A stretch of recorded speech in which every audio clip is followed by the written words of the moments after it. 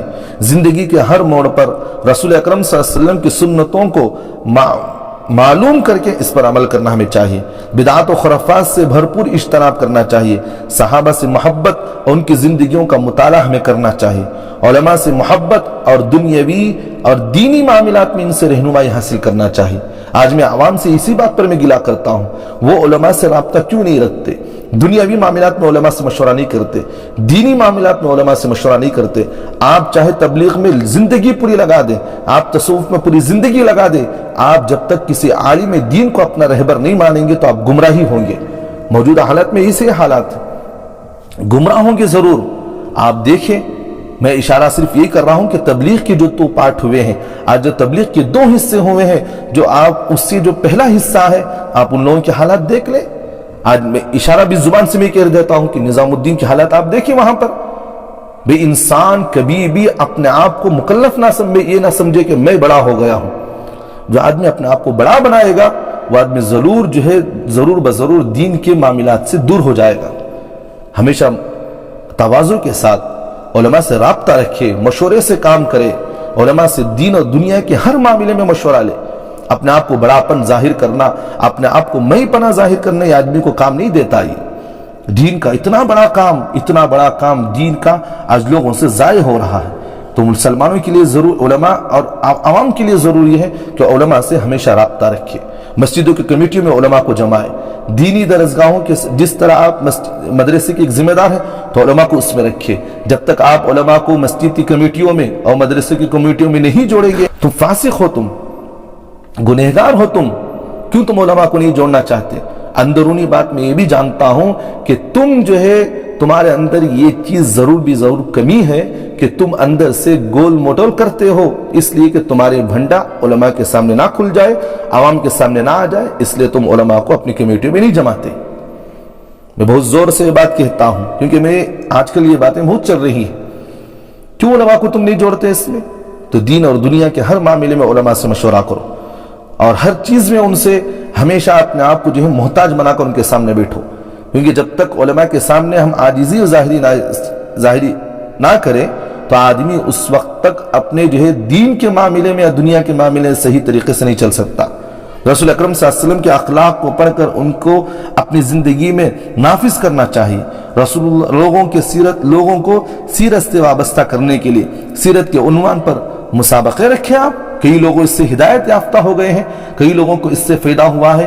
آج سے کچھ دن پہلے جو بھٹکل کے مولانا الیاس صاحب ہیں جو ندوی، انہوں نے خود مجھے ایک اس میں بیان میں بتایا کہ ہم نے سیرت کا مقابلہ رکھا اور کئی غیر مسلم جو مسلمان ہو گئے، کیونکہ اللہ کے رسول صلی اللہ علیہ وسلم کی زندگی کے حالات کے اندر اللہ نے ایسی چاشنی رکھا ہے، ایسی نورانیت رکھا ہے جس سے غیر تو اپنے تو کیا غیر سے بھی اس سے فائدہ اٹھاتے ہیں۔